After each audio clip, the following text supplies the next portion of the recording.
स्यावत्पत्रजनार्तिगन्तु पितृत्वमन्येर्वजारितो देवद्वारस्तमन् लक्ष्मीं लक्ष्मीं धर्मं शरणं प्रपद्ये गौनित्यमच्युतपदाम्बुजैकोरुपव्यामोहदस्तैतराणतनायमेने अस्मद्गुरोर्भगवतोऽस्य दैहिकसिन्धोः रामानुजस्य चरणौ शरणं प्रपद्ये श्रीमान् वेङ्कटनाथार्य कवितार्किकेसरी वेदान्ताचार्यवर्यो मे सन्निधत्तां सदा हृदि प्रपद्ये नरोद्यानां विशद्यामूलसम्पदां शरणं भवतीतानां षडगोपमीश्वरं श्रीमद्रङ्गशठादिसंविवराजोद्गाहवान्तद्वयं श्रीमद्वीररुद्रवादिहरचित्पादारविन्दाश्रीं श्रीमद्वेदवंशदेशीयते कारुण्यवीक्षास्पदं सेवे रङ्गधुरीनसाधनं नारायणं योगिनं वेदान्तदेशीयतीन्द्रकटाक्षरत्रय्यन्तसारम् अनवद्यगुणमुसाग्र्यं नारायणाद्वैतूर्यकृपाभिषिक्तं श्रीरङ्गनाथेति शेखरमाश्रयामः श्रीमते श्रीलक्ष्मी सुमतिपादुवा सेवक श्रीवन प्रगोप श्री नारायण तीर्थ महादेशियाय नमः श्रीमते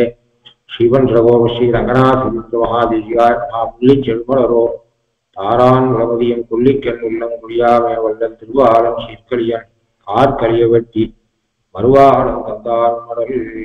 போன வாரம் இப்படி அவள் அந்த பரிஸ்திதியை அந்த நிலையை அடைஞ்சிருக்கா. அதனால தாயானவருக்கு வைத்தியம் பண்ணி பார்த்தா, நல்ல வைத்தியத்தையும் பண்ணி பார்த்தா, பண்ணக்கூடாத வைத்தியத்தையும் பண்ணி பார்த்தா சரியாகல.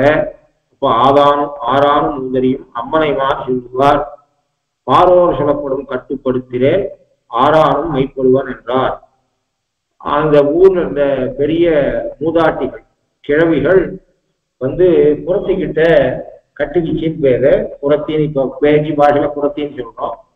புறத்திய இடத்துல நாம் கேட்டு பார்ப்போம், இந்த வியாதிக்கு காரணம் என்ன என்பதை கேட்டு பார்ப்போம் என்று வயதான புத்தர் ஸ்திரீகள் சொன்னார்கள். அதை கேட்டு இதை நினைச்சுட்டே இருக்கும்போது இந்த தாயானவும் சரி பெரியவாள்லாம் சொல்றா, புறத்திக்கிட்ட குறி கேட்கலாம்னு சொல்றா அப்படின்னு நினைச்சிட்டு இருக்கும்போது தானாகவே அந்த இடத்துல ஒரு புறத்தி வந்தா. அந்த புறத்திவா பேசின்றதை கேட்டுட்டு வந்தா அந்த இடத்துக்கு தானா வந்தா. அறிவாளுக்கு நல்ல ஒரு நாம் நினைச்சிட்டு இருக்கிற விஷயம் தானா நடக்குது அப்படின்னா மந்திரிகளை எல்லாம் கூப்பிட்டு தசரதன் குழந்தைகளுக்கு கல்யாணம் பண்ணணும்னு நினைச்சிட்டு இருக்கேன்னு சொன்னான். அந்த நாள்ல விஸ்வாமித்திரன் வாசல்ல நின்றார் அப்படின்னு சொல்றார் வால்மீகி. அது அவ்வளவு சந்தோஷமாச்சு அவனுக்கு. நம்ம நல்ல விஷயத்தை பேசிட்டு இருக்கும் போது ஒரு மகான் நம்ம தேடி வர, நாமும் சரி ஆச்சு, இப்ப நாம பெரியவாளை தேடி போனோம், கல்யாணம் பண்ணோம், தீர்மானம் பண்ணியாச்சு, பெரியவாளுடைய ஆசீர்வாதத்தை வாங்கிட்டு நாம தான் பண்ணோம், நாம கிளம்பி போனோம் ரிஷிகள் இருக்கிற இடத்துக்கு. நாம ராமனுக்கு கல்யாணம் பண்ணா, குழந்தைகளுக்கு கல்யாணம் பண்ணலாம் நினைச்சிட்டு இருக்கிற போது, அதுவும் பேசிட்டு இருக்கிற பொழுது வாசல்ல ஒருத்தர் நிற்கிறார் அப்படின்னு சொன்னா அது ஒரு நல்ல சகுனம். அது அவ்வளவு சந்தோஷத்தை அவனுக்கு ஏற்படுத்துது. அது மாதிரி இவா குலத்தைய தேடணும். மூதறிவார் சொன்னா, யாதான அம்மனைமார் சொன்ன மாதிரி பாரோம் சொல்லப்படும் கட்டுப்படுத்திட ஆறாரும் மைப்படுவான் என்றார்னு அவ சொன்னா. மூதாட்டிகள் சொன்னான். அதை கேட்டு என்ன பண்ணணும், நான் இருக்கேன். இப்போ யாரோ ஒருத்தர் சொல்றா கை வைத்தியம் தான் ஆச்சு, இனிமேல் டாக்டர்கிட்ட கூட்டு போவோம், குழந்தை விடாத அழகு, நம்ம கை வைத்தியம் எல்லாம் பண்ணி பார்த்தாச்சு. ஆத்துல இருக்க பெரியவா என்ன பண்ணுவா, எதுக்கு பார்த்தாலும் டாக்டர்கிட்ட ஓடுவாடா. பழைய காலத்துல டாக்டர்கிட்ட குழந்தைகளை கூட்டு போறது, இந்த மருந்து கொடுக்கறதுன்றதே கிடையாது, கெமிக்கலை வாய்க்குள்ள கொடுக்கறதுன்றதே கிடையாது. ஏதோ கை வைத்தியம் பண்ணிடுவா. வேற ரொம்ப முடியலன்னதான் டாக்டர்கிட்ட கூட்டு போவா. அப்படின்னா பண்ணா அது ஆத்துல இருக்க பெரியவா, ஐயோ இதெல்லாம் நான் 1000 தடவை பார்த்துருக்கேன். ஏன்னா ஆத்துல இருக்க பெரியவா இருப்பா. பெரியவா இருந்தா அவ்வளோ சக்தி நமக்கு. ஆத்துல வயசானவா பெரியவா இருந்தா ஆயுர் வித்யா யசோபலம் அபிவாதனசீலசிய நித்தியம் விருத்தோபசேவினா சத்வாரி தஸ்ய ஆயுர் வித்யா யசோபலம். அவ இந்த நாளும் உண்டாருது. வீட்டுல பெரியவான்றது சுமை கிடையாது. அவ இருக்கால கீழ இருக்கவாளுக்கு ஐயோ இது மாதிரி உனக்கும் வந்ததுன்னுவா. ஐயோ ஆத்துல பேரனுக்கு ஏதோ உடம்பு இல்லை அப்படின்னா ஐயோ ஓ ஆம்பியானுக்கு இது இருக்குவா. மாட்டு பொண்ணுகிட்ட அவ என்ன சொல்லுவா, சின்ன வயசுல இதே தான் படுத்துனா ஓ ஆம்பியானுக்கும் இதே தான் இருக்கும், படுத்திட்டு இருக்கோம், 5 வயசுக்கு மேல சரியாச்சு அப்படின்னு சொல்லுவா. சொன்னவொடனே இவளுக்கு அது ஒரு தெம்பு வரும். அது மாதிரி ஆத்துல இருக்க பெரியவாளே கை வைத்தியம் பண்ணுவா. ஒருவேளை ஆத்துல இருக்க பெரியவாளே என்ன சொல்றா, வானா கை வைத்தியத்துலாம் இருக்கணும், மசியிலே டாக்டர் கூப்பிட்டு போலாம்னு சொன்னா என்ன பண்ணுவா, அடுத்தது எந்த டாக்டருக்கு போலாம் என்னன்னு தீர்மானம் பண்ணுவா. அப்போ இவா பண்ண வியாபாரங்களுக்கு பலனத்துல ஊர்ல இருக்க மூதாட்டிகள் எல்லாம் குறி சொல்லலாம்னு சொன்னாங்க. இப்ப நாங்க குறி சொல்றோம் எங்க இருக்கான்னு தேடி போகணும். ஆனா அதுக்கு இவா இப்படி பேசிட்டு போதே அந்த இடத்துல தானாவே ஒரு குறி சொல்றவள் வந்து நிற்கிறான்.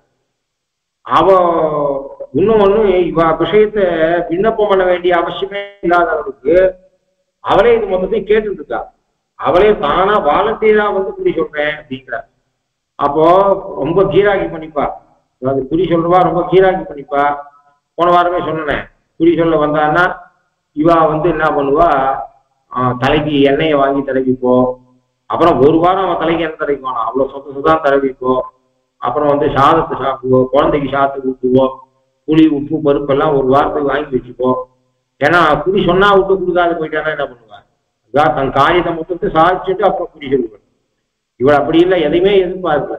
இவ வியாக்கியானம் பண்ணுவோம் சொல்ற பாஷிக்காரரை போலே நம்மாழ்வாருடைய கட்டுவீச்சிக்கும் கலியனுடைய கட்டுவீச்சிக்கும் வித்தியாசம் இருக்கு.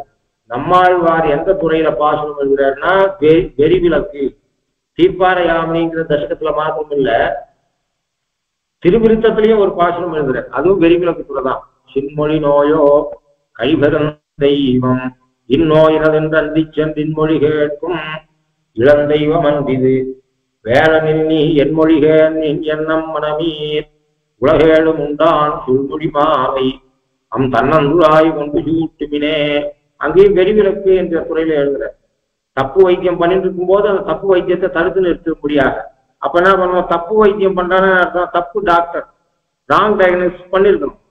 அப்ப அந்த கட்டுவீச்சு நம்மாழ்வாருடைய கட்டுவீச்சு நோய்க்கு உண்டான நிதானத்தை, அதாவது ஆதிகாரணத்தை ரூட் காச தெரிஞ்சுக்காதவள் தப்பா பண்ணிட்டா. யாரோ வந்து தெரிஞ்சவா பாவம் 15 லட்சம் ரூபாய் 10 லட்சம் ரூபாய் செலவு பண்ணா விட்டு அந்த டயக்னோசிஸ் பண்ணதே தப்பு. அந்த வியாதிக்கு அந்த வியாதியே இல்லை, நீங்க 10 லட்சம் ரூபாய் செலவு பண்ணுங்கன்னு சொன்னான்னு இப்ப சமீபத்துல தெரிஞ்சுவா.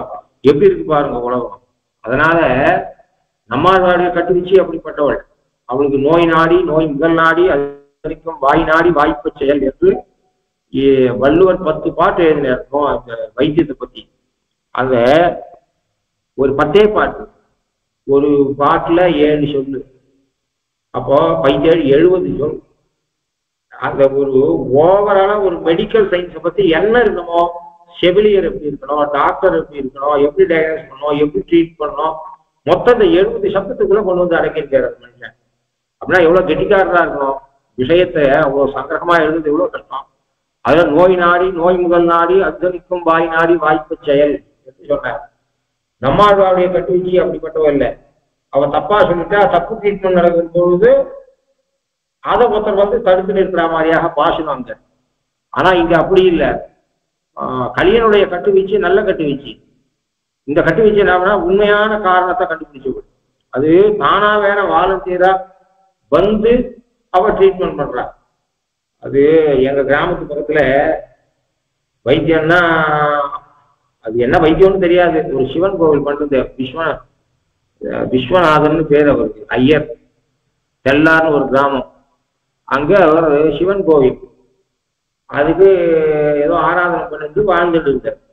அது தவிர வைத்திய பரம்பரை வைத்தியம் அவர் சுவாமிநாத குருக்கள். அவர் குள்ளமா இருப்பார், 5 அடி இருப்பார் அவர்.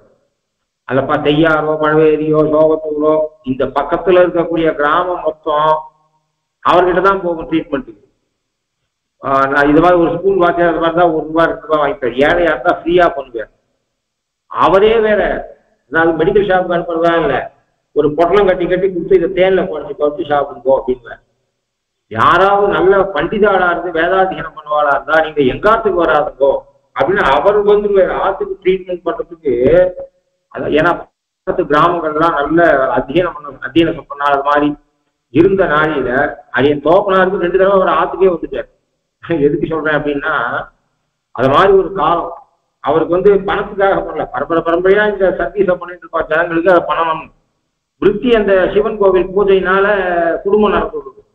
இதெல்லாம் குழந்தைகள் அதிகம், பணத்தாசியே கிடையாது.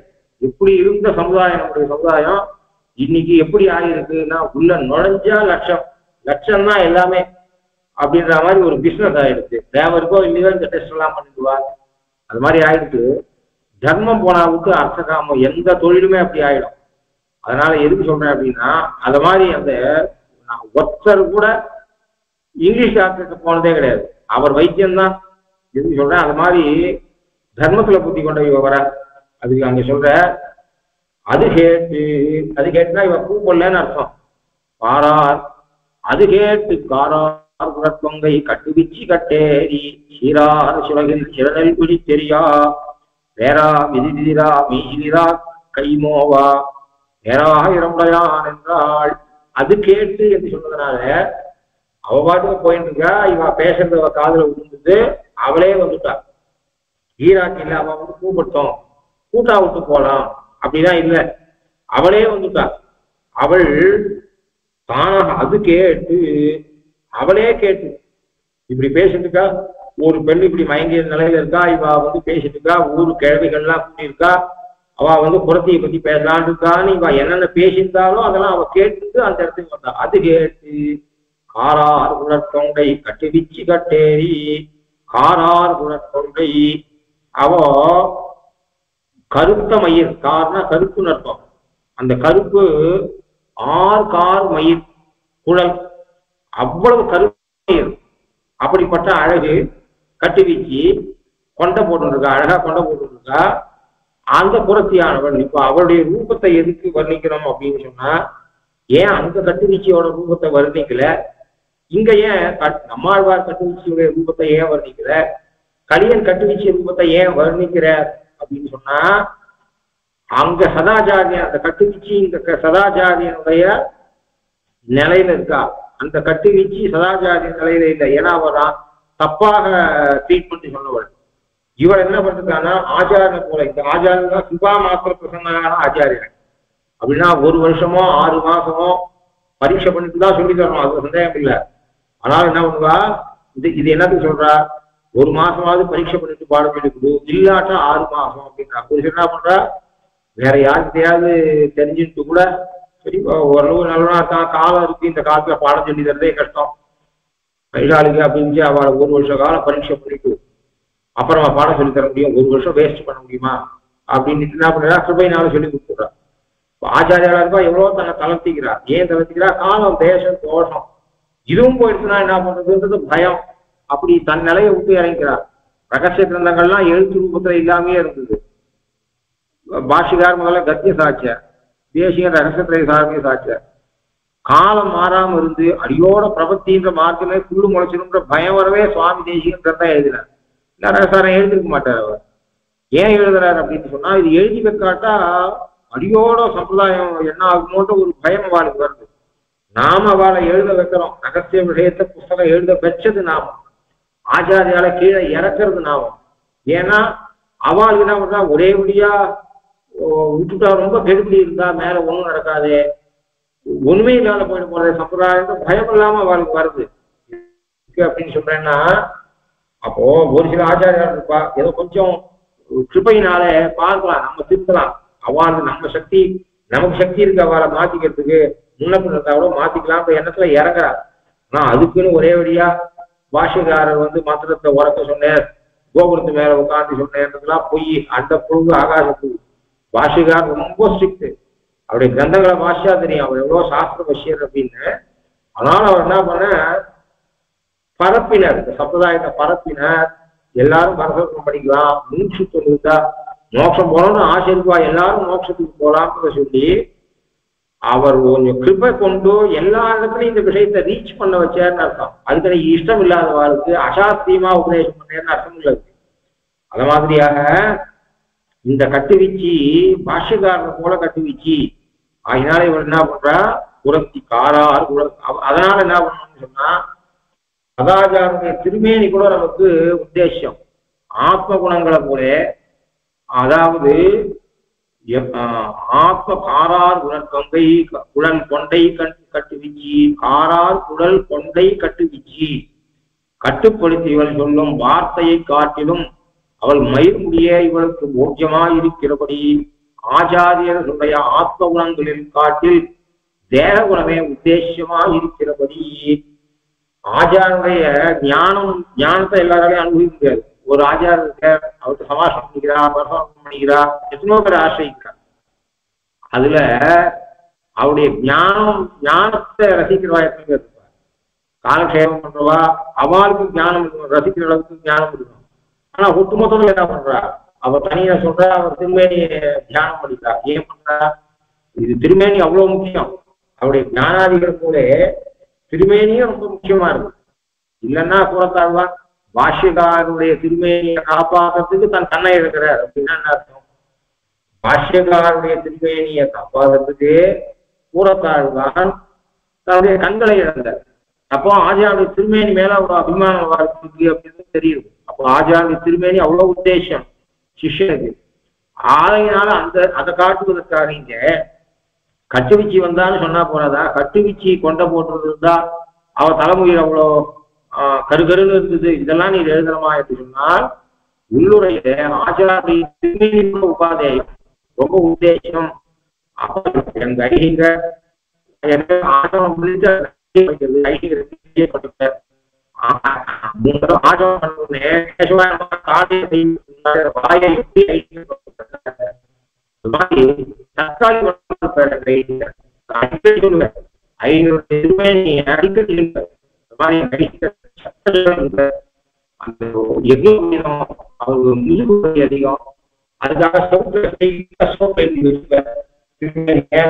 அதுக்காக நல்ல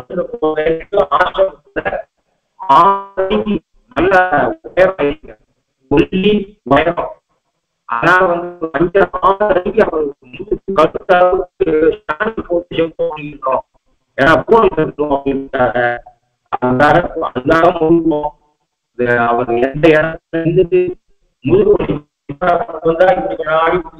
காலக்ஷேபம் சொல்லிட்டு இருந்தா சோத்தோட சொல்றா முதுகு வச்சுப்பேன். அங்க பாப்ப ஏதாவது எறும்பு ஏதாவது இருக்கா, முதுக சாட்சிக்கிறதுனால அதுக்கு ஏதாவது பாதகம் வருமானு அதை பார்ப்பேன். பூனல் கட்டுக்கூடாது, யாராவது கையை கால வைப்பா, ஏதாவது இருக்கவங்க அந்த செவுத்த சாணியை போட்டு மொழுக சொல்லுவேன். தினமும் மொழுகணும், அந்த இடத்துல நிற்பேன் அப்படிங்க. அப்படி ஐடிங்க அந்த செவுத்துல சாந்துக்கு முதுகை எடுத்தா முதுகு ஜவ ஜவ ஜவ ஜவா இருப்பேன். என் கைடிங்கிறது தக்காளி பழம் மாதிரி ஆயிடும் முதுகு அப்படிங்கிறப்பா. இந்த தக்காளி பழத்தையே சொல்லுவேன், அவ்வளவு அழகு அப்படின்னு. இதுனா அது மாதிரி அப்படி ஆச்சாரிய திருமேனி உத்தேசமா இருக்கிறதுனால இங்க அந்த கட்டுவீச்சி, இங்க உள்ளுரை பொருள்ல கட்டுவீச்சியானவள் சதாச்சாரியனுக்கு சதா கிருபை அவளா ஓடி வந்திருக்கா, தொலைச்சிருக்கா, உண்மையான காரணத்தை கண்டுபிடிச்சிருக்கா. ஆகையினால அவள் சதாச்சாரியனுக்கு ஒப்பானவளாக இருக்கிறதுனாலே அவளுடைய ரூபத்தையும் இங்க வர்ணிச்ச அப்படின்னு சொல்லிக்கிற. ஆறார் உலகங்கை கட்டுவீச்சி, ஆறார் உடற்கொண்டை கட்டுவீச்சி கட்டேரி சீரார் அவ புறத்திகள் ஏதோ பண்ணுவா. ஒரு முறத்துல நெல்லு கொண்டு வர சொன்னா இது ஒரு உபலட்சணமா மத்த அவ பண்ண பாட்டு பாடுவோம். அவ என்னென்ன பண்றாளோ அதுக்கெல்லாம் உபலட்சணம். ஒரு முறத்துல நெல்லை எடுத்து அந்த நெல்லுல ஒரு கைப்பிடி நெல்லை எடுத்து விசிறி கொட்டி பார்த்து, அப்படி இல்லாத அந்த சோழியை தூக்கி போட்டு பார்த்து ஏதோ பண்ணுவா. அவ அது நமக்கு முக்கியம் இல்லை. அவ ஏதோ அப்படி ஒரு ப்ராசஸ் வச்சிருக்கா, அதை பண்ணா. சீரார் சுலகுன்னா முறம். அந்த சீரார் சுலகு சில நெல் பிடித்தெரியா, சில நெல்லை பிடிச்சு முன்ன வீசி எரிந்து, அது ஏதோ குறிப்பாக்குறாங்க. பிடித்து எரியா, எரிந்து அப்படின்னு அர்த்தம். எரியானா எரிந்து என்ற அர்த்தம். வேறா அப்படி ஏதோ பண்ணா, அவளுடைய பூஜை விதானம் ஏதோ அதை பண்ணா அவளுக்கு தெரிஞ்சிருக்கு இது என்ன வியாதி, யாரால வந்ததுன்னு தெரிஞ்சிருக்கு. யாரால வந்ததுன்னு தெரிஞ்சது, கிருஷ்ணனால வந்தது, பகவானால வந்ததுன்னு தெரிஞ்சது. பகவான அவ அனுபவிக்க ஆரம்பிச்சா. அதே அவளுக்கு கண்ணு முன்னாடி கிருஷ்ணன் வந்தான். இப்போ இவளுக்கு வரகால நாயகி யாரு நோயை உண்டாக்கினானோ அவன் சாட்சாத் எம்பெருமான். அவனுடைய அனுபவம் அவளுக்கு ஆயிடுச்சு. அவள் என்ன பண்றான்னா வேறா, விதிதிரா, மெய்சிதிரா, கை மோவா இதெல்லாம் அவள் பகவான் அனுபவிக்க ஆரம்பிச்சுட்டான். வேறா அவளுக்கு வேர்த்து போடுறது, வேர்வை இடுறது அவளுக்கு. அந்த பகவத் அனுபவம் வேர்வை இடுறது. விதிரா மேனி ஒரு மாதிரி கலந்து போறது. பகவத் அனுபவம் அதிகமானால் உடம்பு ஆளும், நெஞ்சு அழியும், கண் சுழலும். அதிகமான அனுபவம் வரும்போது கண்ணு சுழலும். கண்ணு முன்ன இருக்கிறது விஷயம் தெரியாத போயிடும். அதிக சுகம் வந்தா அதாவது கண்ணை மூடிக்கிறது அப்படின்றது நிலைக்கு போவாமட்டான். அந்த நிலைலாம் அவளுக்கு வந்துருது. அது மாதிரி மேனி வேர்வை இருக்கு, மொய்த்து கண்பனி சோர, கண்ணுல ஜலம் வருது, மெய்கள் சிலிர்ப்ப, ரோமாஞ்சனம் ஏற்படுறது, ஏங்கி இழைத்து நின்று எய்த்து கும்பிடு நட்டமிட்டு எழுந்து ஆடி பாடி இறங்கி என் அக்கன் நச்சன் அரங்கனுக்கு அடியார்களாகி அவருக்கே பித்தரவர் பித்தரவர்கள் மற்றையாருக்கும் பித்தரே. இது மாதிரி யாருக்கு உடம்புல விகாரம் ஏற்படலையோ லோகத்துல ஐயோ பைத்தியம், அது பெருமாள் பைத்தியம், எப்போதாலும் கையை கூப்பிட்டு கொண்டு வா லோகம். ஏன்னா எல்லாரும் ஃபார்மாலிட்டிக்கு பெருமாளை செய்வா இருப்பா. உண்மையான பிரதட்சணம் பண்ணி கையை கூப்பி தலைமையில கையை கூப்பிடுறது இதெல்லாம் பண்ணா ஐயோ அது ஒரு அசிடி அப்படின்வா.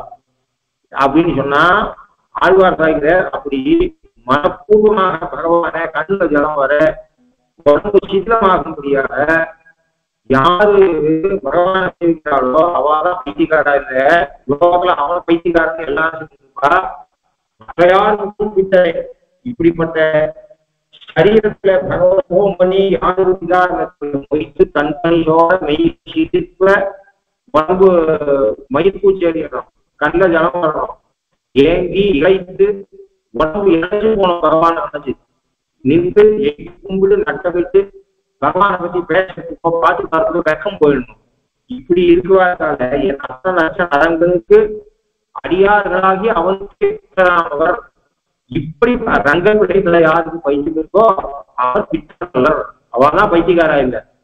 இது இல்லாத மொத்த பேரும் இந்த லோகத்துல இருக்க மொத்த பேரும் பைத்தியக்காரன் தான் அப்படின்னு. அப்போ லோகத்துல 1000 பேர்ல ஒருத்தனுக்கு தான் இந்த அனுபவம் வரும். இப்போ 1000த்துல குலசேகர ஆழ்வார் பிரகாரம் இந்த நாம சொல்லுவோம் இத்தனை 130 கோடி பேர்ல எத்தனை பேருப்பா, 1 லட்சம் பேர் தான் பைத்தியக்காரா இருப்பா இந்தியாவில நாம சொல்லுவோம். கீழ்பாகத்துல எத்தனை பேர் இருக்கா, கொஞ்சம் பேர் தானே. ஆழ்வார் சாய்கிற எங்கேயோ 2 பேர் தான் பைத்தியக்காரால் இல்லை இந்த உலகத்துல. ஆல்மோஸ்ட் எல்லாரும் பைத்தியக்காரர் தான். பணம் சுத்து சுகம் இங்க அங்க ஓடிட்டு எட்டியோ பண்ணிட்டு இருக்கா. பெருமாள் அனுபவத்தை கூட சரியா பண்ணது இல்லை. அப்பா திருவாராதமா அது ஜலதரங்கமா அப்படிங்கிற அது மாதிரி ஏதோ ஃபார்மாட்டிக் டிக் மார்க் ஆகணும். சந்தியாவனம் பண்ணிட்டேன் டிக் ஆகணும், திருவாராதம் பண்ணிட்டேன் டிக் ஆகணும். நான் அப்படி இருக்கா. உண்மையாக உணர்வு பூர்வமாக பகவானை எவன் அனுபவிக்கிறானோ அவன் தான் பைத்தியக்காரன் இல்லை. லோகத்துல மொத்தம் எல்லா பேரும் பைத்தியக்காரன்னு சாய்க்கிற குலசேகரர். இது மாதிரி இவளுக்கு பகவத் அனுபவம் ஏற்பட்டு போச்சு. ஆச்சாரனா இருக்கவன் உணர்வு பூர்வமாக பகவானை அனுபவிச்சு சொல்லணும்.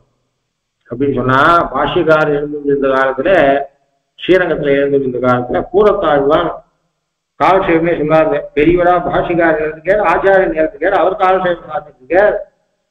அப்போ நாம காலசேவம் சொல்லக்கூடாது அப்படின்னு அவர் எழுந்தார். அப்புறம் பாஷ்யக்காரர் வந்து இல்ல இல்ல வீர காலசேவம் சொல்ல ஆரம்பிக்கணும்னு கூறத்தாழ்வான ஃபோர்ஸ் பண்ணி சொல்ல வச்சார். அப்போ ஒரு சிலர் என்ன பண்ணுவா, பாஷ்யக்கார காலக்ஷேபத்திலேயே அனுப்பிச்ச பாஷ்யக்கார் ஸ்ரீபாஷ்யாதிகளை, அதாவது பிரம்மசூத்திராதிகளை உபனிஷத்துகளை காலக்ஷேபம் காட்சித்த. அது மாதிரி பகவத்துடைய ஆழ்வார் ஸ்ரீ சுத்திகளை கூறத்தாழ்வான் காலக்ஷேபம் காட்சித்தார். ஒரு சிலர் கூறத்தாழ்வானுடைய பகவத் விஷய கோஷ்டிக்கும் போவா, பாஷ்யக்காருடைய உபனிஷத்து அதாவது பிரம்மசூத்திரங்களுடைய காலக்ஷேப கோஷ்டிக்கும் வந்துட்டு இருந்தார். அப்போ பாஷ்யம் 2 இடத்துலயும் அன்வைக்கிறவான்னு பாஷிகாருக்கு தெரியும். இவா அங்க கூறத்தாழ்வான் கோஷ்டி அன்வைக்கிறா, நம்மகிட்டையும் வரான்னு தெரியும். அதுல அவளை கேட்பலாம், இன்னைக்கு என்ன ஆச்சு, கூறத்தாழ்வான் என்ன ஆச்சு, என்ன ஆயிருந்தது அப்படின்னு கேள்விப்படான். அப்போ இன்னைக்கு என்ன ஆச்சுன்னா அது பாசுரத்தை சொன்னேன். அப்புறம் அவர் அழுதுட்டு இருந்தே கண்ணு ஜலம் வந்தது. ரொம்ப நாள் எழுதுட்டே வாக்கு அவருக்கு தன் வசத்துல இல்லை. அப்புறம் நாளி ஆயிடுச்சு, நான் கிளம்பி இங்க காலக்ஷேபத்துக்கு நாளி ஆயிடுச்சு கிளம்பி வந்துட்டேன்.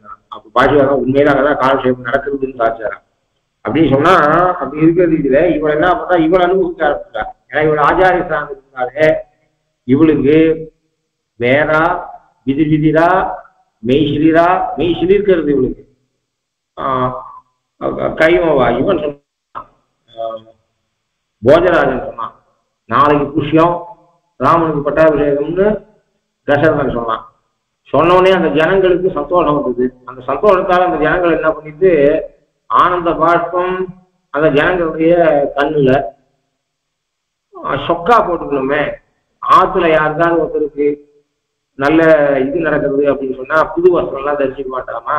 அந்த ஜனங்களுக்கு என்ன புது வஸ்திரம்னா ரோமாஞ்ச பிரபஞ்சேன கச்சுகிதாங்கானாம் பிரமாணாதீதாம் பிரீத்தி பிரபன்னானாம் ஹரிஷ பிரகர்ஷேன திகினி விகமானந்தம் அங்க மயிர்பூச்செருவு என்கிற சொக்காவை போட்டு ஜனங்கள்.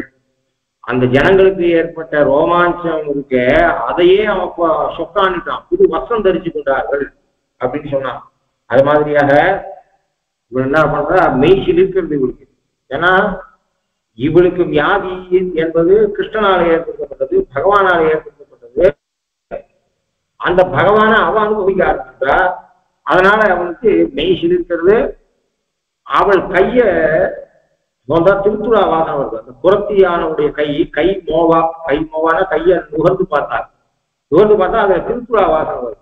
ஓ, இவ கிருஷ்ணனாலதான் இவளுக்கு வியாதி வந்திருக்கு, இவளுக்கு தேவதாத்திர ஸ்பர்சம் இல்லை, இவளுக்கு கிருஷ்ணனாலதான் வியாதி வந்திருக்கு என்பதை அவர் தெரிந்து கொண்டார்.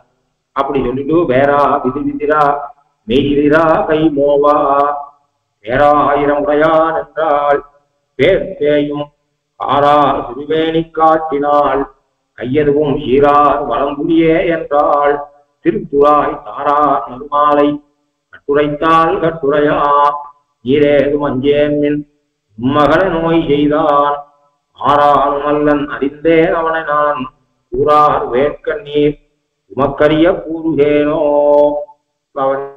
இப்போ யாரால உங்களுக்கு இந்த வியாதி வந்தது என்று சொல்லணும். இதுல பேராயிரம்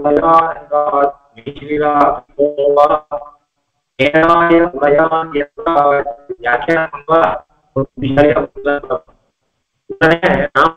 பேராயிரம் என்றால் அப்படின்னு சொல்லி இப்போ அவன் என்ன சொன்னா, பேராயிரம்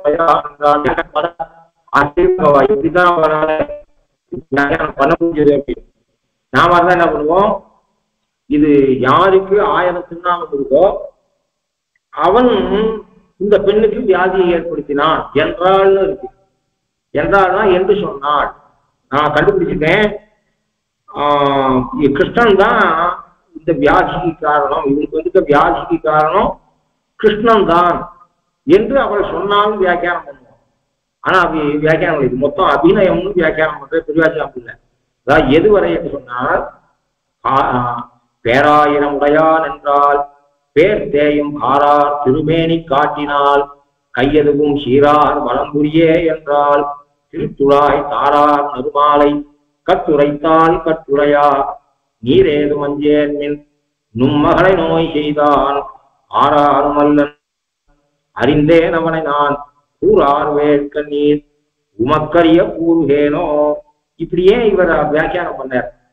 அங்க பேராயிரம் உடையான் என்றால், லோகத்துல என்றால்னா என்ன அர்த்தம் பண்ணுவோம், என்று சொன்னாள் அப்படின்னு தானே அர்த்தம் பண்ணுவோம். அவள் பேராயிரம் உடையான் என்று சைக காண்பிச்சா, அபிநயிச்சாள் அப்படின்னு ஏன் இவர் அர்த்தம் பண்ற அப்படின்னு ஒரு சந்தேகம் வரும். ஏன்னா மேல பதம் 4 லைனுக்கு அப்புறம் என்ன இருக்கு பாருங்க, கூறார் வேட்கண்ணீர் உமக்கரிய கூறுகேனோ. 4 வரிக்கு அப்புறம் தான் பேராயிரம் உடையான் என்றால் பேர்த்தேயும் காரார் திருவேணி காட்டினால் கையெதுவும் சீரார் வளம்புரியே என்றால் திருத்துழாய் தாரார் நறுமாலை கட்டுரைத்தால் கட்டுரையா நீரேதும் அஞ்சேன்மின் நும்மகளை நோய் செய்தான் ஆறானும் அல்லன் அறிந்தேன் அவனை நான். 6 வரிக்கு அப்புறம் ஒரு வரி இருக்கு. இந்த வரி என்ன இருக்குன்னா, கூறார் வேட்கண்ணீர் உமக்கு அறிய கூறுகேனோ. இந்த வியாதிக்கு காரணமா இருப்பவன் யார் என்பதை நீங்கள் அறிந்து கொள்ளும்படி நான் கூறுகிறேன் கேளுங்கள் என்று சொல்றார்.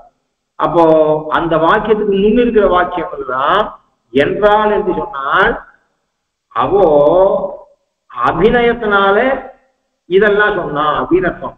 அதாவது சைன் லாங்குவேஜ்னு சொல்றார். லோகத்துல நியூஸ் கூட இருக்கு, அதாவது ஊமைகள் அது மாதிரி காது கேட்காதவாளுக்கு நியூஸ் வச்சிருக்கான். அந்த நாளில் அவன் என்ன பண்றான், நான் கூட இப்படி இருந்துச்சு அதை அவ எப்படி புரிஞ்சுப்பான்றதுக்காக அதை பார்க்கறது உண்டு. நமக்கு தெரியும் வாட் இஸ் கோயிங் ஆன், என்ன நடந்திருக்கு. இப்போ சென்னையில் புயல் அப்படின்னு நமக்கு ஏற்கனவே விஷயம் தெரியும், நியூஸ் தெரியும். அப்போ அவள் அந்த சைன் லாங்குவேஜில் அவள் நியூஸ் வாசிக்கிறான். அவள் பின்னாடி தென்னை மரம் காற்று, அந்த தென்னை மரம் பறக்கிறது அதெல்லாம் காமிச்சிட்டு அவள் சைகை பண்ணான்னா நாம ஓஹோ மெட்ராஸில் புயல் இருக்கு, அந்த புயலை பற்றி இவ பேசுகிறா அப்படின்னு. அப்புறம் நம்ம என்ன பண்ணுறோம், அதை ரிலேட் பண்ணி பார்த்து இவருடைய கையசைவுக்கு இது அர்த்தம்னு தெரிஞ்சுக்கிறோமே. அத மாதிரி இந்த கட்டுவிச்சியானவள் கிருஷ்ணன் தான் இவருடைய இந்த ஸ்திதிக்கு காரணம் என்பதை தெரிந்து கொண்ட பிற்பாடு அவளுக்கு வாய் வரல. அந்த அளவுக்கு அவள் பகவத் அனுபவத்துல மூழ்கிட்டா. அப்ப அவன் என்ன பண்றா, எங்கேயோ வெளில போயிட்டு வரோம், தீர்த்தம் தாகம், நாக்கு ஒட்டி போச்சு, தீர்த்தம் எடுத்துட்டு வான்னு சொல்ல மாட்டோம். என்ன பண்ணுவோம், சைகை காட்டுவோம், கையால சைகை தீர்த்தம் எடுத்துட்டு வான்னு காட்டுவோம். அது முடியாமையால இயலாமையால சைகையால காட்டுவோம். இவள் என்ன பண்றா, அந்த பகவத் அனுபவம் இவ வாயை அடைச்சிருக்கு, இவளுக்கு வாய் வரல. இந்த கட்டுவிச்சு பகவானை அனுபவிக்க ஆரம்பிச்சுட்டா. அதனால என்ன தெரியுதுன்னா, அவன் ஆனா வெளிப்படுத்த பாக்குறாங்க, யாரால இந்த வியாதி வந்ததுன்னு வெளிப்படுத்த பாக்குறா. அது கொஞ்ச நாள் ஆகும். தன்னுடைய சுதாரிச்சுட்டு தன்னுடைய ஒரு நிலைக்கு வந்தாவிட்டுதான் வாயால சொல்ல முடியும். வாய் தன்னுடைய கண்ட்ரோலுக்கு அவளுக்கு வரல, ஆனா சொல்ல விரும்புறா. அப்ப என்ன பண்ணுவா, அபிநயிச்சு காட்டுவா.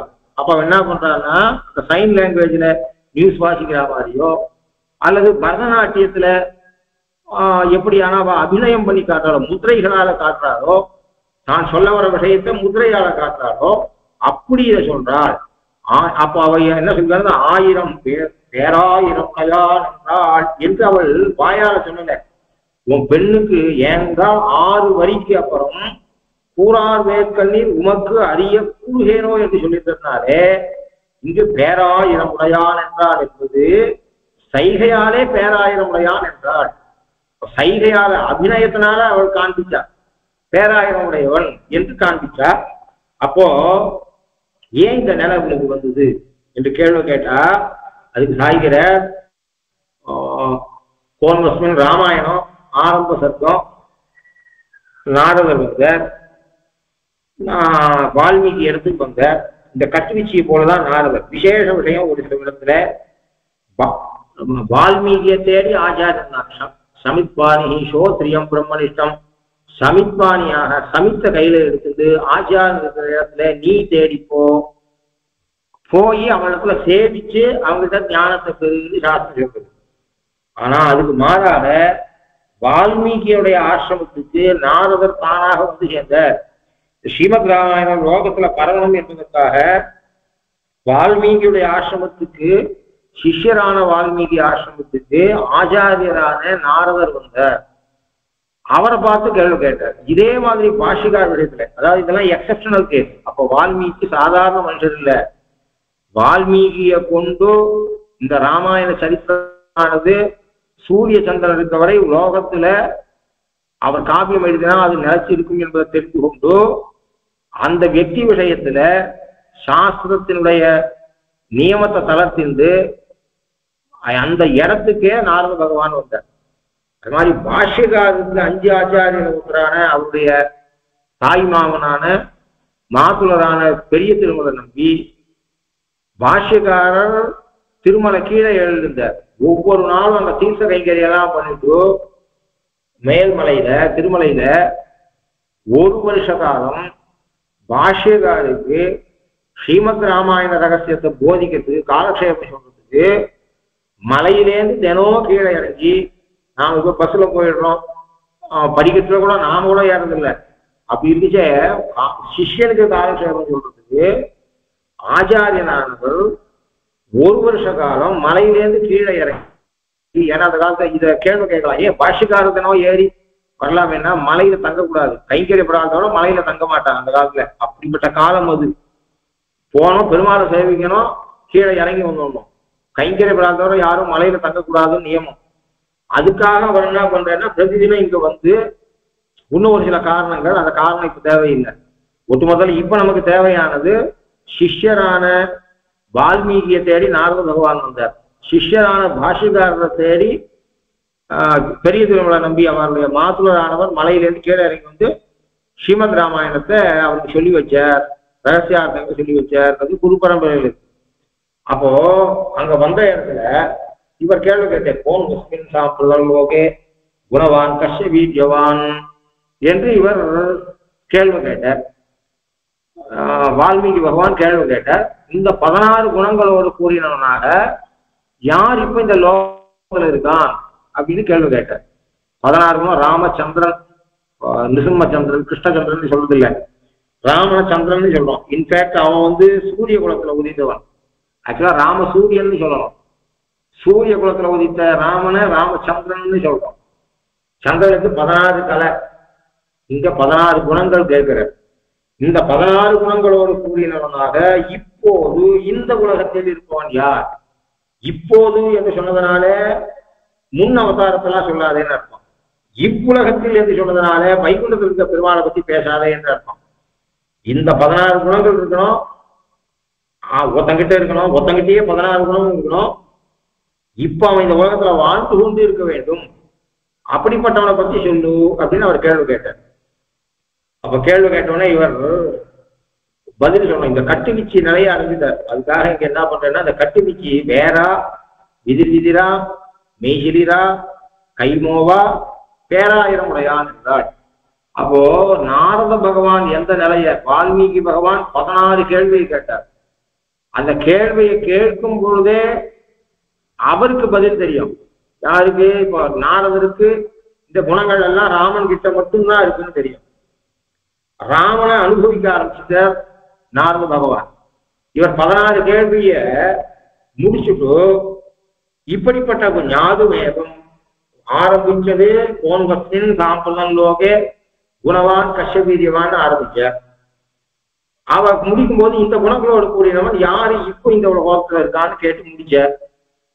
இந்த கேள்வியை கேட்கும் போதே ராமனிடத்தில் தான் இந்த குணங்கள் இருக்குன்னு ராமனுடைய குணங்களையும் ராமனுடைய திருமேனியும் அவருக்கு கண் முன்னாடி வந்திருக்கு நாரத பகவானுக்கு.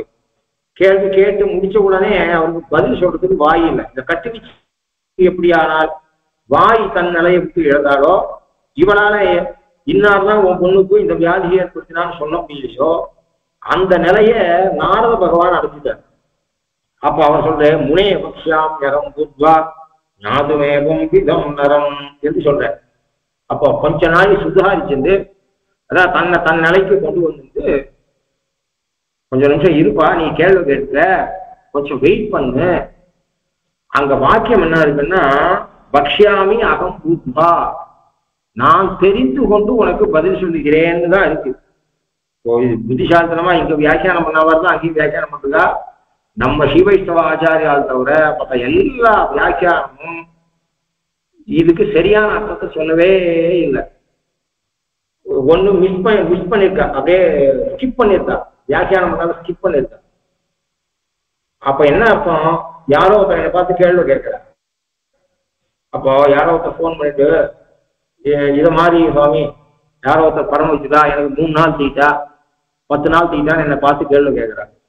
அப்போ எனக்கு கணக்க தர்மசாஸ்திரத்துல நல்ல ஞானம் இருக்கிற பட்சத்துல என்ன சொல்லுவேன், 3 நாள் தீட்டு தான் அப்படின்னு நான் தைரியமா சொல்லிடுவேன். அதுல 10 நாள் தீட்டு அப்படின்னு சொல்லிடுவேன்.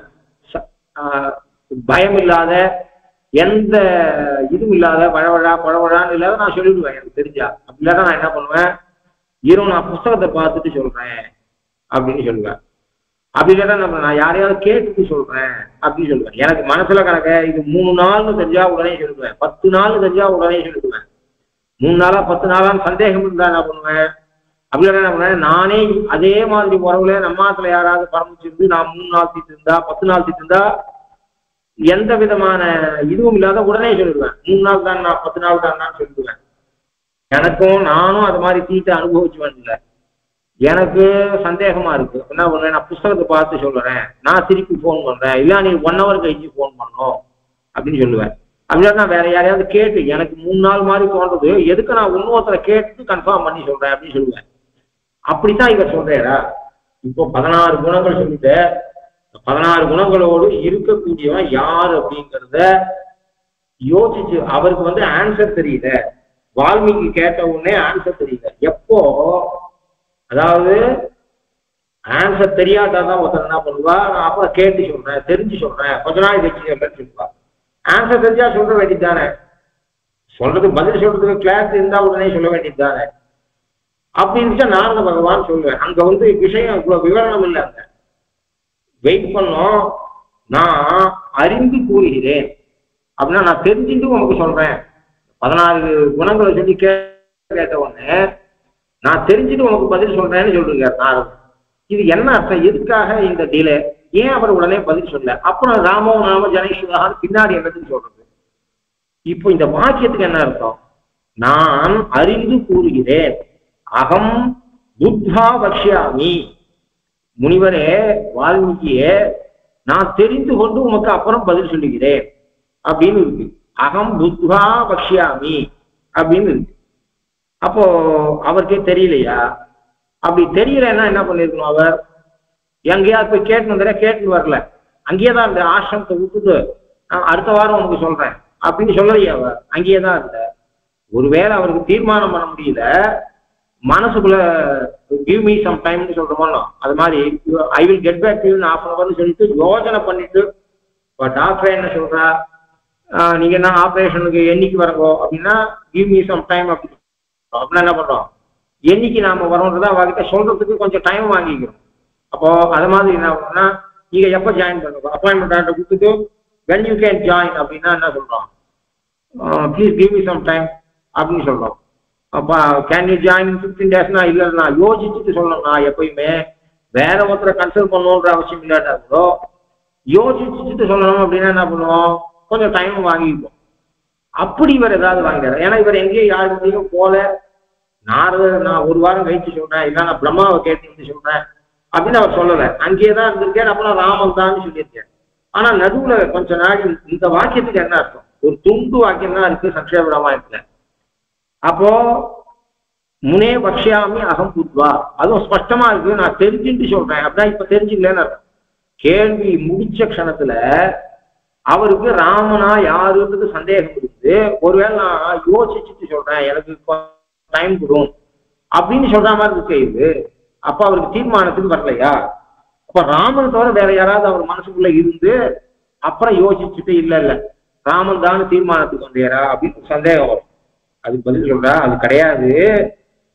இப்படி கேள்வி கேட்கும் பொழுது அங்க மற்ற ஆச்சாரியா இருக்கு அகம்ப சப்தம் இருக்க, அதை சப்ஜெக்டா எடுத்துட்டா நம்ம பெரியவா, ஆப்ஜெக்டா எடுத்துட்டா, அதாவது எழுவாயாக கொள்ளல, செயற்படு பொருளாக எடுத்துட்டா. அகம் புத்வானா நான் தெரிஞ்சுட்டு சொல்றேன்னு அர்த்தம் இல்ல. எனக்கு டைம் கூட எனக்கு தீர்மானம் பண்ண முடியல, 3 நாள் தீட்டா 10 நாள் தீட்டான்னு நான் முதல்ல எனக்கு கிளாரிட்டி வரட்டும் அவங்ககிட்ட சொல்றேன்ற மாதிரி அங்க அர்த்தம் இல்ல. அகம் புத்வானா நான் என் நிலையில இல்லை. அப்போ அகம்ன்றது நான் தெரிந்து கொண்டு சொல்லுகிறேன் அர்த்தம் இல்லை. அப்போ ராமன் பாலை சாப்பிடுகிறான், ராமன் பாலை குடிக்கிறான். ராமன்றது சப்ஜெக்ட், பால் என்பது ஆப்ஜெக்ட். அப்போ ராமன் அந்த ஏஜென்ட், அந்த டூயர் யாரு? ராமன். அவன் பண்ற செயல் என்ன? குடிக்கிறது. எதை குடிக்கிறான்? பாலை குடிக்கிறான். இந்த அகம்ன்றது இருக்க, நான் தெரிந்து கொள்கிறேன், என்னை தெரிந்து கொண்டு அர்த்தம் பண்ணா நம்ம பெரியவா. அகமத்தம் புத்வா வியாக்கியானம் பண்ணா அகமத்தம் புத்வா, நான் தெரிந்து கொண்டு இல்லை, என்னை தெரிந்து கொண்டு உமக்கு கூறுகிறேன், பதில் கூறுகிறேன். நான் அறிந்து உமக்கு கூறுகிறேன் அர்த்தம் அல்ல, நான் என்னை அறிந்த பின் உமக்கு பதில் கூறுகிறேன். அப்ப அகம்ன்ற சப்ஜெக்டை அகம்ன்றத சப்ஜெக்டா வச்சுக்காம அகம்ன்றத ஆப்ஜெக்ட் ஆகினா நம்ம பெரியவா. அப்ப ஆப்ஜெக்ட் ஆகினா என்ன அர்த்தம் அப்படின்னா, நான் என் நிலையில இல்லை, பேசுற நிலையில இல்லை, நீ இந்த கேள்வி கேட்கும் போதே இதுக்கு பதில் ராமன் தான் தெரிஞ்சு போச்சு. நான் அந்த அளவு மகிழ்ச்சி அந்த ராமனுடைய குணத்தை அனுபவிக்க ஆரம்பிச்சுட்டேன், ராமனுடைய சாட்சாத்காரம் எனக்கு வந்துச்சு, எனக்கு பேசுற நிலையில நான் இல்லை. ஆகினால நான் கொஞ்சம் என் நிலைக்கு வந்த பிற்பாடு நான் நானான பின்பு உமக்கு பேசுகிறேன்னு அர்த்தம். நானாக நான் இல்லை, நான் ஆன பின்பு உம்மிடத்திலே பதில் சொல்லுகிறேன்னு அர்த்தம் அதுக்கு. அப்படி இந்த கட்டுவீச்சு நிலை வந்திருக்கா வியாக்கியானது. அதனால முனே பக்ஷ்யாமியகம் புத்வா ஞாதுமேவம் விதம் என்று பிரஷ்னம் பண்ணின ஸ்ரீ வால்மீகி பகவானுக்கு நாரத பகவான் ஆனவாறே சொல்கிறேன் என்றான். அதுக்கு கருத்து என்னில் அந்நியபரராய் புதிஸ்தரானவாறே சொல்கிறேன் என்றானிரே. சுவாமி சொல்ற நிலையில நான் இல்லை, என் வாக்கு என் கண்ட்ரோல்ல இல்லை. நான் மூச்சு வாங்கி ஒருத்தன் ஓடிட்டு வரான், மூச்சு வாங்கிட்டு இருக்கு, ரன்னிங் சுத்திட்டு வரான். அவங்ககிட்ட கேட்டா என்ன பண்ணுவான்? மூச்சு வாங்கும்போது பேச முடியாது. கழிச்சு சொல்றேன்னு கையால காமிச்சிட்டு உட்காந்துட்டு தீர்த்தம் சாப்பிட்டுட்டு பிரீத்திங் நார்மலுக்கு வந்தவொடனே பதில் சொல்ற மாதிரி அங்க முடியாமையால அவன் ஓடினதால சொல்றான். இங்க அனுபவத்தினால பேச்சு இல்ல. நான் என்னை உணர்ந்த பின்பு, நான் என் நிலைக்கு வந்த பின்பு உனக்கு பதில் சொல்கிறேன் சொன்னான். அத மாதிரி இந்த கட்டுவீச்சு என்ன பண்ணா, பேராயிரம் உடையான் என்றால் பேராயிரம் உடையான் என்று சொன்னார். சொல்றது வாயால சொல்லணுன்ற விஷயம் இல்லை, அபிநயத்தினால சொன்னார். பேட்டையும் காரா திருமேனி காட்டினார், கையால காமிச்சா, மேகத்தை காமிச்சு மேகத்தை போன்று நிறவுடையவன் தான் இந்த வியாதிக்கு காரணம். எவனுக்கு 1000 பேர் இருக்கோ அவன் தான் இந்த வியாதிக்கு காரணம். எவன் கையில பலம்புரி சங்கு இருக்கோ அவன் தான் இந்த வியாதிக்கு காரணம்.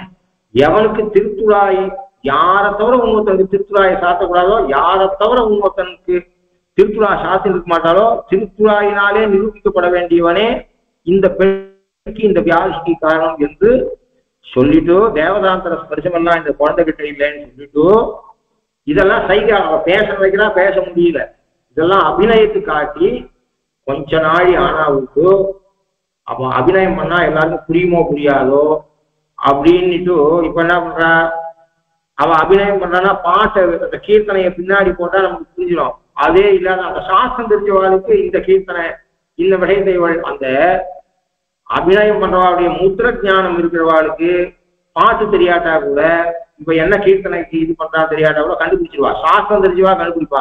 சாஸ்திரம் தெரியாத பாமராளுக்கு அவ அந்த பாட்டையும் கேட்டு இவன் அபிநயம் பண்ணா ரிலேட் பண்ணி பார்த்து புரிஞ்சுக்க முடியும். இப்ப எல்லாருக்கும் இது பண்ண முடியுமா? இவ என்ன காமிச்சிருக்கா, அப்ப 1000 பேருன்னா 10 விரலை வச்சுட்டு இவ 1000 காமிச்சிருக்கும். அபிநயம் கட்டுவீச்சு 1000 கவுண்டை காமிச்சிருக்கும். அவ 10 வச்சுட்டு மல்டிபிளிகேஷனுக்கு ஏதாவது போட்டு இன்னொரு 10 மல்டிபிளிகேஷன் போட்டு இன்னொரு 10 எப்படி காமிச்சாலும் தெரியாது. இத்த அவ சரியா இன்டர்பிரட் பண்ணிட்டு பாடான்றது சந்தேகம் இருக்கு. அதனால அது மாதிரி மேகத்தை மாதிரி நிறமுடையவன்றதை அவ அபிநயத்தால காமிச்சிருக்கா கத்துக்கிச்சு. அதை அவ புரிஞ்சுட்டாளா இல்லையா அப்படின்றது சந்தேகம். அப்ப என்ன, இப்ப ஆத்துல எங்க ஆத்துல அவளுக்கு ஏதோ தொண்டையில ஆப்ரேஷன், ஒரு வாரம் பேசக்கூடாதுக்கா, என்ன பிரச்சனை இருக்கு தெரியுமா? அவ பேசாத நான் கொஞ்சம் சைகெல்லாம் எனக்கு புரியல, ஒரு பேப்பரையும் பென்சிலையும் கொடுத்த, நீ எழுதுடி அம்மா, அந்த பையனுக்கு போர்டு இருக்கு, சாக் பீஸ் இருக்கு, நீ பேசாத போர்டுல எழுது, அதே இல்லைன்னா இது பெரிய ரோதனையா இருக்கு. அப்போ இத்தனை பேர் புரிஞ்சுக்க மாட்டா. ஆனா இவளுக்கு என்ன பண்றா, அவ பாவம் அவளுக்கு விஷயத்த சொல்லணும்னு ஆசை, சொல்ல முடியல, அபிநயம் பண்ணி காமிச்சா. இப்படி கொஞ்ச நாளைக்கு போச்சு. அதுக்கப்புறம் இவளுக்கு ஓரளவுக்கு தன் நிலைக்கு தான் வந்த பிற்பாடு அந்த 6வது லைன்ல கூறார் வேட்கண்ணீர் உமக்கரிய கூறுகேனோ, அப்புறம் தான் அவ வாய தரா. அப்போ மேல பாசுரம் 6வது அடியில கூறார் வேட்கண்ணீர். அப்ப என்ன தெரியுதுன்னா, இவள் சைகையில இது காட்டுறா, அபிநயம் பண்ணி காட்டுறா, இதை இன்டர்பிரட் பண்றதுக்கு அவ பாக்குறா, அவளுக்கு சரியா புரியலன்னு தெரியுது. அப்ப அவ என்ன பண்றா, நமக்கு தெரிஞ்ச விஷயத்தையே வாத்தியார் பாடம் நடத்துறாருன்னா நாம ஏதாவது நோண்டிட்டு இருக்கோம், ஐயோ இது எனக்கு தெரிஞ்சதையே அவர் சொல்லிட்டு இருக்காரு அப்படின்னு. புது விஷயமா இருந்தா, அது கடினமான விஷயமா இருந்தா தான் கான்சென்ட்ரேட் பண்ணுவோம். அப்போ கூறார் வேட்கண்ணீர் மக்கரிய கூறுகேனோ, இவன் 1000 பேருடையவன் தான் அந்த பொண்ணுக்கு இந்த வியாதியை உண்டாகிறவன், நீலமேக சியாமலன் தான் அவங்க பொண்ணுக்கு வியாதியை உண்டாகிறவன் என்று இவன் அபிநயம் காண்பித்தாலே அது அவளுக்கு புரிஞ்சுக்கல. இன்னொன்னு புரிஞ்சுன்றது நாம புரிஞ்சுனது கரெக்டா அப்படின்னு எண்ணம் வருது. அதாவது வாக்கால சொல்லிட்டா ஸ்பஷ்டமா புரிஞ்சிடும், அவ அபிநயம் பண்றா, இவன் அதை புரிஞ்சுக்க ட்ரை பண்ற. ஒருவேளை சரியா புரிஞ்சிருந்தாலும் நாம புரிஞ்சுன்றது கரெக்டா, அதுவும் எதிர்ப்பா ஒத்தர் இல்லை. ஆறானும் மூதரையும் அம்மனைமா பொண்ணு அந்த பரகால நாய்க்கு கீழே விழுந்து கிடக்கா, மூர்ச்சியில இருக்கா, பக்கத்துல அவளோட தாய் இருக்கா, ஊர் மொத்தம் கூடி இருக்கு, ஊர்ல இருக்க பாட்டிமார்கள் எல்லாம் நாட்புறம் இருக்கா, இத்தனை பேரும் புரிஞ்சுட்டாளா இல்லையான்றது சந்தேகம் வருது. அப்போ என்ன அவ மொத்த பேர் என்ன பண்றா, நாம புரிஞ்சுன்றது சரியா என்பதையும் பாக்குறா. சரி, இவளுக்கு வேத்து கொட்டுறது இந்த குரத்திக்கு அவ மெய் சிரித்து இருக்கா. ஆகினாலே அவ எப்போ தன்னுடைய நிலைக்கு வராளோ அப்போ அவள் பேச ஆரம்பிப்போன்னு எதிர்பார்த்துட்டு இருக்கா. அப்ப அவ வாயை திறந்து பேச ஆரம்பிச்ச போது அவள் அபிநயத்தால நாம புரிஞ்சுன்றது சரியா இல்லையா என்பதை தீர்மானம் பண்ணிக்கிறதுக்கு அந்த கியூரியாசிட்டியோடு அவ பாக்குறா. அது கூறார் கண். அப்போ உன்னிச்சது, அதாவது ஏதாவது புரியாதான் நம்ம புருவத்தை நெரிச்சுட்டு பார்ப்போம். இது ஏதோ கடினமான விஷயம். இப்போ பகவத் விஷயத்துல நடுவுல எங்கேயாவது கூட பிறகா இருக்கலாம். ஸ்ரீபாஷ்ய காலக்ஷேபத்துல தப்பி தவறி ஒரு சென்டென்ஸ் ஆச்சாரியன் சொல்றத நடுவுல மறந்துட்டான்னா, அதுல கான்சென்ட்ரேட் பண்ணலன்னா போச்சு. ஒரு வாரம் ஸ்ரீபாஷ்ய காலக்ஷேபம் ஒருத்தன் அட்டன் பண்ணாட்டா அதுக்கப்புறம் அவன் 10 நாள் ஆகும், 10 காலக்ஷேபமாக அவன் அதை பிடிக்கிறதுக்கு. ஏன்னா அந்த சப்ஜெக்ட் அப்படிப்பட்டது. ஒரு காலக்ஷேபத்தினுடைய கொஞ்சம் அஜாக்கிரதை இருந்து ஒரு வாக்கியம் 2 வாக்கியத்தை சரியா கவனிச்சுக்கலன்னா மேல் வாக்கியம் எதுவும் புரியாது. அது மாதிரியாக இவ என்ன பண்றா, நாம அவ அபிநயம் பண்ணி காமிச்சாலே அது நாம அதை புரிஞ்சுட்டோமே அது சரியா இல்லையா என்கிற அதை எதிர்பார்ப்பவகிட்ட இருக்கு. அப்ப புருவத்தை நெரிச்சுட்டு கூறார் வேட்கண்ணீர், அவ புருவத்தை நெரிச்சுட்டு இதை கட்டுவிச்சு பாக்குறா. கட்டுவிச்சு எப்ப தன்னுடைய நிலைக்கு வருவோ, அவ வாய் எப்ப திரும்பும், வாயால எப்ப சொல்லுவோ, அபிநயத்தை நிறுத்தி வாயால இந்த வியாதிக்கு காரணம் யாரு என்பதை எப்ப சொல்லுவோம் என்பதை எதிர்பார்த்து இருந்தார்.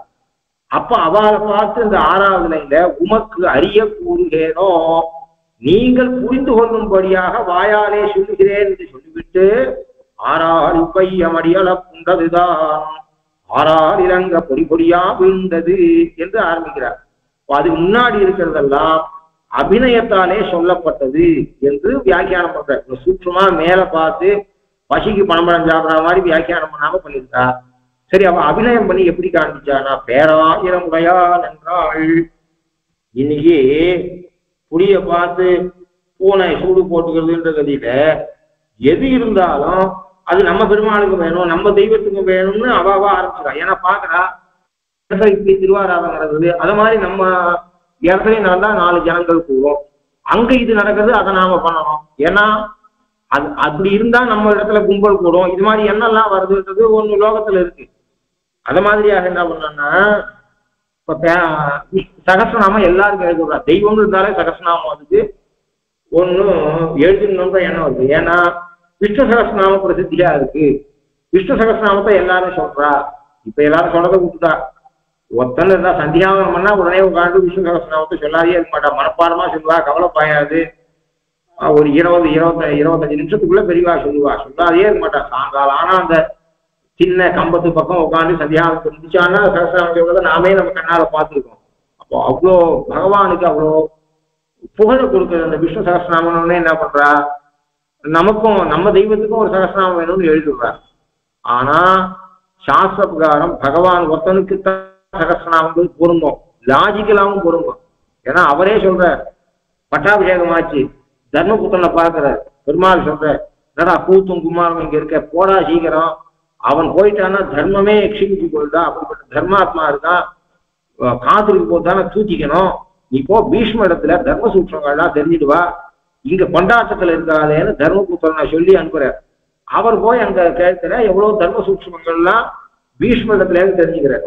அங்க பீஷ்ம இடத்துல யானி நாமானி கௌனானி விக்ஷாதானி மகாத்மா ரிஷி பரிகீதானி தானி வக்ஷ்யாமி யானி நாமானி கௌனானி விக்ஷாதானி யானி நாமானி கௌனானி.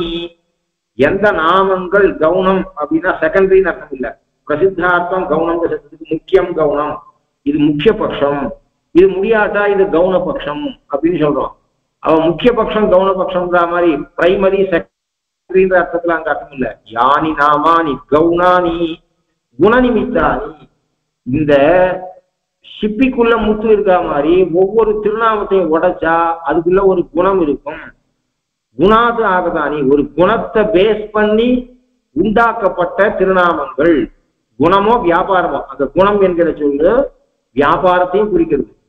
பகவானுடைய குணங்கள் ஆட்ரிபியூட்ஸ், பகவானுடைய வியாபாரம், அவனுடைய ஆக்ஷன், உலகத்தை படைக்கிறது, உலகத்தை அழிக்கிறது, உலகத்தை காக்கிறது முதலியவை, பக்தர்களை காப்பாற்றுறது, அல்ப வியாஜத்தினால சந்தோஷத்தை அடைகிறது முதலிய பகவானுக்கே உரித்தான குணங்களாலையும் செயல்களையும் கொண்டு உருவாக்கப்பட்ட சொற்கள்.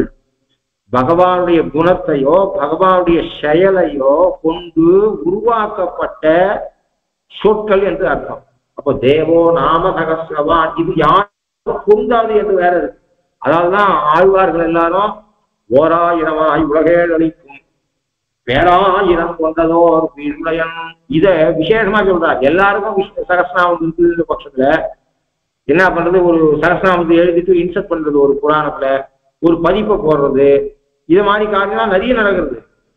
எதுக்குன்னா தேவோ நாம சகஸ்ரவான்னு சொல்ல, பகவான் ஒத்தனுக்குத்தான் 1000 நாமம் உடையவன் இது சொல்ற. அதான் ஆழ்வார் பாசனங்கள்ல பாருவோம், எந்த இடத்துல பார்த்தாலும் ஆண்டாள் சொல்றான், நாமம் 1000 மேற்கனிந்த நாராயணா நரணே, நாமம் 1000 மேற்கனின்ற நாராயணா. அப்படின்னு அர்த்தம், எவனுக்கு 1000 நாமம் இருக்கோ அவனை காதலிக்கிறேன் அப்படின்னா உலகத்துக்கு மொத்தம் ஒரு சகஸ்ரநாமம்னே ஒரு ஆக்டர் இருந்தான் தமிழ்ல 60s ஒருத்தன் பேரே சகஸ்ரநாமம்.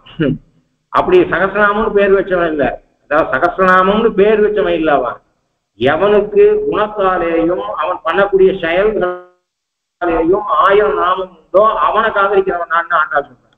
அப்ப நம்மால் வர என்ன சாய்க்கிற, ஓராயிரமாய் உலகேழளிக்கும் பேராயிரம் கொண்டதோர் பீடுடையன். பீடுனா பெருமை.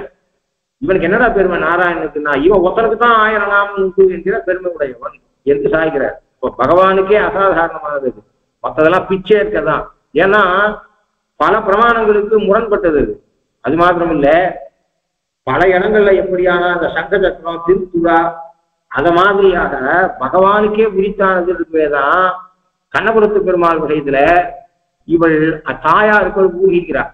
எந்த பெண்ணும் அம்மா அம்மா நான் எவனையோ ஒருத்தனை காதலிக்க போறேன், கொஞ்சம் அப்பா கிட்ட பஞ்சாங்கத்தை எடுத்து கொடு, இன்னைக்கு நாள் நல்லா இருக்கா பார்த்து சொல்லு, இன்னைக்கு நான் காதலிக்க ஆரம்பிக்க போறேன்னா சொல்ல போறா. அவள் காதல் வசப்படுவா. காதல் வசப்பட்டா விட்டு அவள் இத்தனை நாளா அவள் கண்ணாடியே பார்க்க மாட்டா, இப்ப அடிக்கடி கண்ணாடி பாக்குறாள். இத்தனை நாளா ட்ரெஸ் நல்லா பண்ணிக்கடி அப்படின்னு சொன்னா கூட பண்ணிக்க மாட்டா, இப்போ நிறைய ட்ரெஸ் பண்ணிக்கிறாளே அப்படின்னு அவளுடைய அடையாளங்களை கொண்டு அவளிடத்துல இருக்கக்கூடிய மாற்றத்தை கொண்டு தாயானவள் ஊகிப்பா. ஓ இவள் காதல் வயப்பட்டுட்டாளோ அப்படின்னு. அப்போ எந்த பெண்ணும் அப்பா அம்மா கிட்ட சொல்லிட்டு காதலிக்கிறது இல்லையே. அப்படி கண்ணபுரத்து பெருமாளை இவள் காதலிச்சுட்டா. கலியன் பரகால நாயிகா கண்ணபுரத்து பெருமாளை காதலிச்சுட்டான்னு தெரியுது. அதை ஊகிக்கிறார்.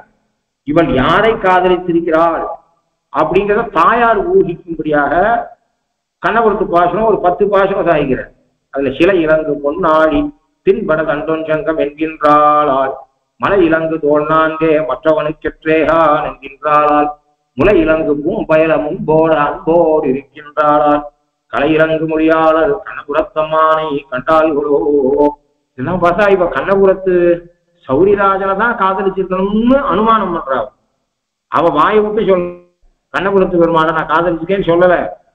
தாயானவள் இவள் கண்ணபுரத்து சௌரிராஜனைத்தான் காதலித்திருக்க வேண்டும் என்று ஊகிக்கிறார்.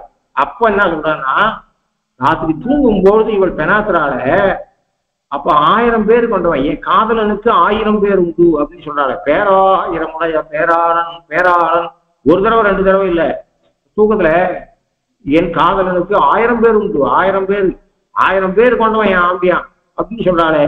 பேராயிரமுடைய பேராளன் பேராளன் என்கின்றாளால், ஏறாள் கணமகர குண்டலத்தன் எந்தோளன் என்கின்றாளால் அப்படின்னு எல்லா இடங்களையும் பகவானுக்கே உரித்தாக இது சொல்லப்பட்டிருக்கு. நான் இந்த கட்டு நிச்சயம் என்ன சொன்னா, இது அசாதாரணம், பகவானுக்கு அசாதாரணமானது. இது 1000 பேரை கொண்டவன் என்பது. அதனால இவ கட்டு நிச்சயம் என்ன பண்றதா, அபிநயம் பண்றதா, பேராயிரமுடையான் என்றாள். அப்ப பேராயிரம்ங்கிறத பேருக்கு ஏதோ அவ அபிநயம் பண்றதா, 1000 எப்படியோ காமிச்சிருக்கா. அப்போ 10 விரலை காமிச்சு மல்டிபிளிகேஷனுக்கு ஏதோ ஒரு முதிரையை காமிச்சு மறுபடியும் 10 காமிச்சு என்ன பண்ணாலும் அவ பண்ணி காமிச்சிருக்கான்னு தெரியுது. மீதி விஷயத்தை அடுத்த வாரம் பார்க்கலாம். கவிதார்த்திய சிம்ஹாய கல்யாண குணசாலினே ஸ்ரீமதே வெங்கடேஷாய வேதாந்த குரவே நமஹ. ஸ்ரீமதே ஸ்ரீ லக்ஷ்மீ நரசிம்ம திவ்ய பாதுகா தேவக ஸ்ரீவன் குடகோப ஸ்ரீ நாராயணதீந்திர மகாதேசிகாய நமஹ. ஸ்ரீமதே ஸ்ரீவன் குடகோப ஸ்ரீ ரங்கநாதேந்திர மகாதேசிகாய நமஹ.